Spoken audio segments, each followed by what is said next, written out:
Hvala, Mladen. Ta zgodba je bila ne samo znak, da je prav, da smo danes tukaj, ampak je tudi znak, da ne smemo nikoli odnehati. Zato zdaj naslednjega vabim, da na svojo malce bolj žalostno zgodbo predstavi predstavnik sindikata Cinkarne, gospod Franc Grabler. Izvolite. Pozdravljeni vsi, ki ste proti nerazumni razprodaji slovenskih tovarn.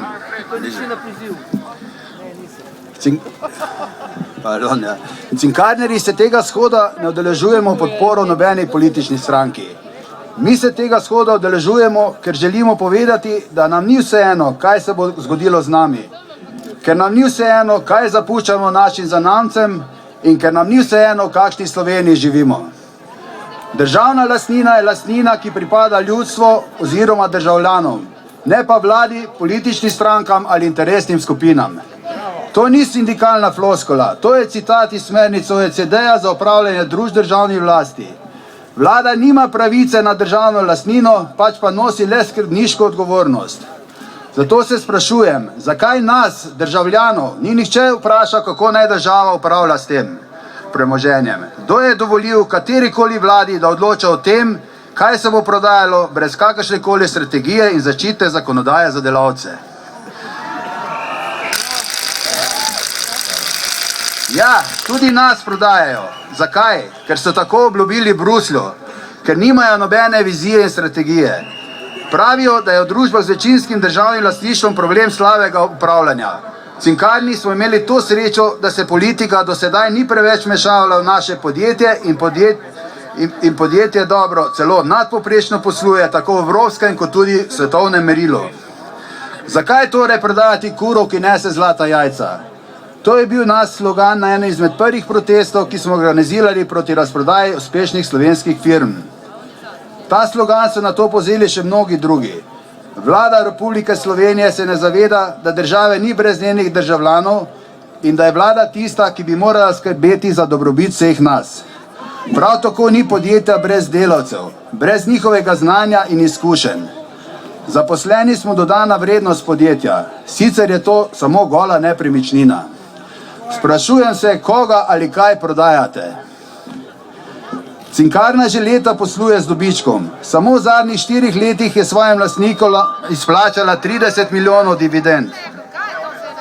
Če država proda uspešno podjetje, ostane brez rednega letnega priliva.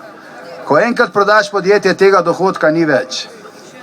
Če pameten kmet proda svojo njivo ali gozd, točno ve, kam bo namenil denar.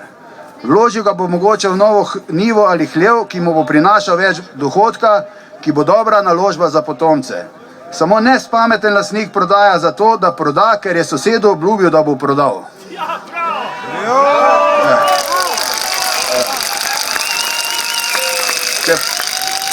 Če pa ob tem nima niti jasne strategije in vizije, kaj bo storil s tem denarjem, se lahko zgodi, da bomo morali mi državljani plačati zapitek.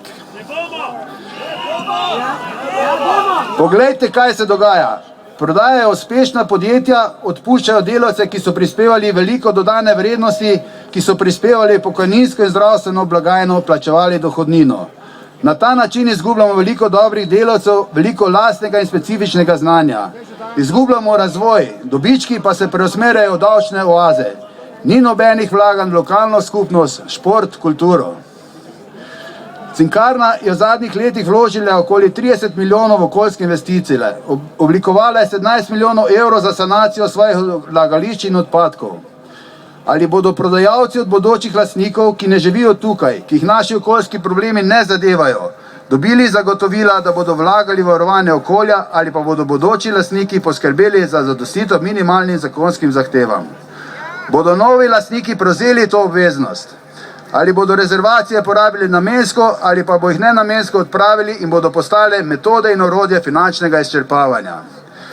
Danes prodajajo donosno podjetje, Cinkarniška okoljska...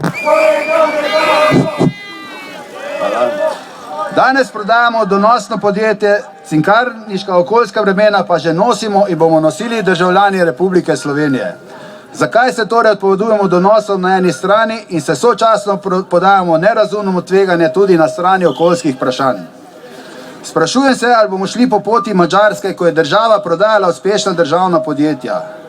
Tujci so jih izčrpali, danes pa takšna podjetja država kupuje nazaj. Ali tako dela dober gospodar? Ali ne bi bilo bolje, da bi šli po poti večine uspešnih držav v Evropski uniji, ki ima razvito bazično kemijsko industrijo s kontrolnim deležem državni lasti in se izogiba prodaje svojih deležev v teh dobičkonosnih podjetjih zaradi ugodnih finančnih, predvsem pa strateških razlogov. Vse pozemamo po Evropi, zakaj ne pozamemo še tega? Močno nacionalno gospodarstvo je in mora biti ena izmed osnov nacionalnega interesa. Naj nam naša vlada, zagovorniki brezglave privatizacije, odgovorijo na vsa ta vprašanja. Naj nas nehajo siliti izpolnjevanje njihovih najpohlevnejših hlapčevskih obljub, ki jih dajejo v Bruslju. Kaj pa je z obljubami, ki so jih dali nam, državljanom Republike Slovenije, da bomo živeli bolje?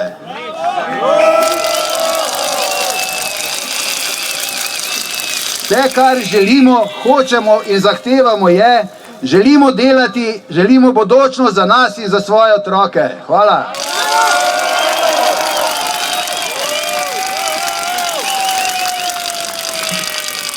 Hvala, Franc. Naslednji, tudi predstavnik sindikata Cinkarne, Branislav Jokanovič.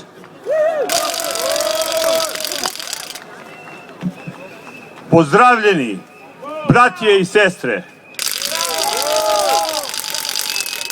Prišli smo u mrzlu Ljubljanu da se upremo rasprodaji naših podjetja. Generacije su se odrekle za skupno dobro i ohranile naša dobra podjetja do danes. Med njimi je tudi Cinkarna. Danas pa bi sve to rasprodali pod mantro država je slab gospodar. Naša delovna mesta su zaradi tega ogrožena, ker potencijalni kupci tukaj ne vidiju človeška bitja. Vidiju samo profit nad vsem. Za te kupce smo samo strošek dela. Potrebuju delavce, a u njih ne vidiju ljudi. Zapadli smo u dužničko ropstvo za katereg delavci nismo krivi. Otujeni finančni centri moći porivaju zadužene države u hitro rasprodaju državnog premoženja za otplaćilo dolgov i onemogućaju im sredstva i možnosti za samostojno oblikovanje razvoja. Mandat katerega je oblast dobila od državljanov špekulativno je prenesla na finančne špekulante i skupaj izdvajaju nasilje na državo i državljani.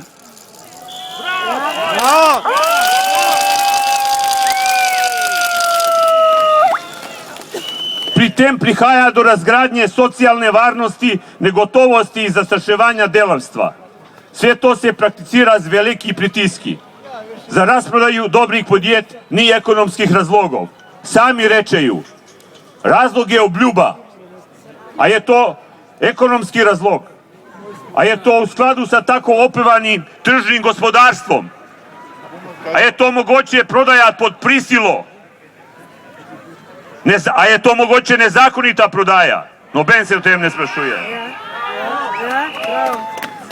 Isti oni kateri su desetljetja prisesani na državne jasli, danas delavce žaliju da smo populisti, komunisti, demagogi, utopisti i tako.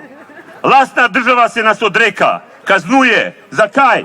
Mogoće zato ker nismo tajkunizirali, kradli, politično kadrovali, uničevali državno premoženje. Otpušćaju odgovornost za skupno dobro.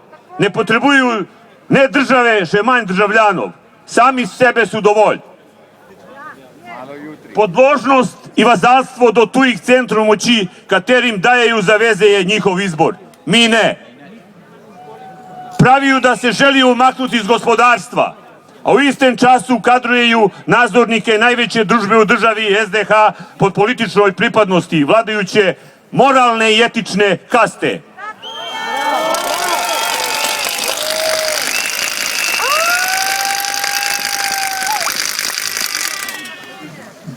Danas je njihova mantra država je slab gospodar.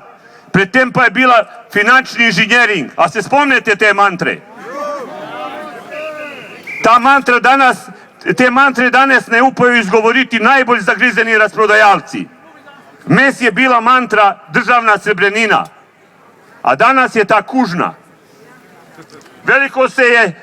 Veliko nas je stal finančni inženjering, veliko državna srebrnina. Koliko nas pa bo stal mantra država je slab gospodar. To vedu samo vedeževalci.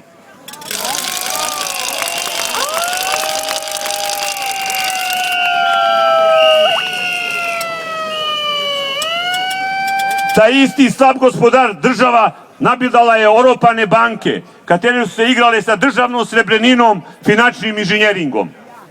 U oropana podjetja nisu dali ni centa. Pustili su da propadaju i sa tem kaznovali nič krive delavce. Praviju da gospodari to ne dovoljuju. Tržišna tekma mora potekati bez dopinga. Ti isti gospodari pa su dopingovali s državnim medikamenti privatne banke iz katerih je potekla kriza.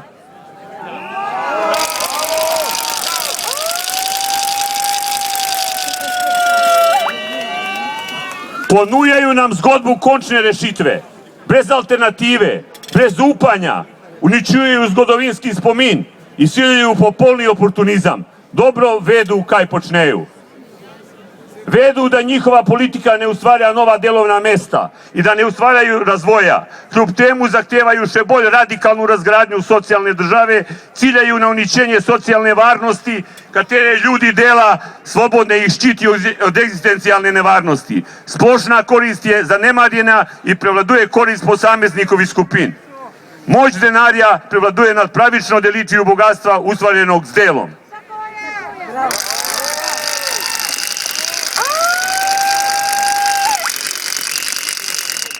Živimo iz krize u krizu, iz privatizacije u privatizaciju, ideološku, posiljenu i zaisiljenu.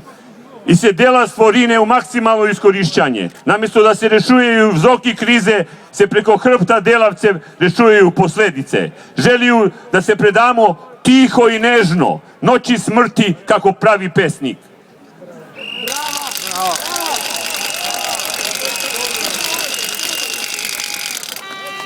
Družba u kateri živimo propagira načela da se sami pobrigamo za svoje mesto pod soncem.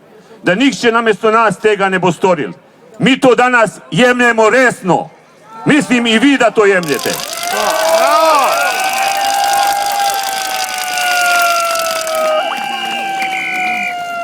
Preostalo nam je upor. Upor protiv rasprodaje dobrih podjet. Upor pa je negotov. Ne upor pa je znan.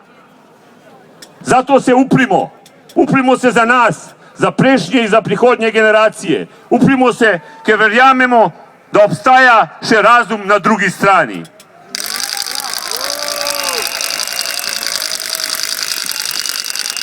I na koncu, samo ena naša konkretna zahteva vladajućoj eliti. Gospodo, tvrdite da ste slab gospodar, da to lako drugi delaju boljše od vas. Mi zahtevamo, razdelite dobro premoženje državljanom, kateri smo to premoženje usvajali i z njimi dobro upravljali. Drugačega ne bi sploh bilo.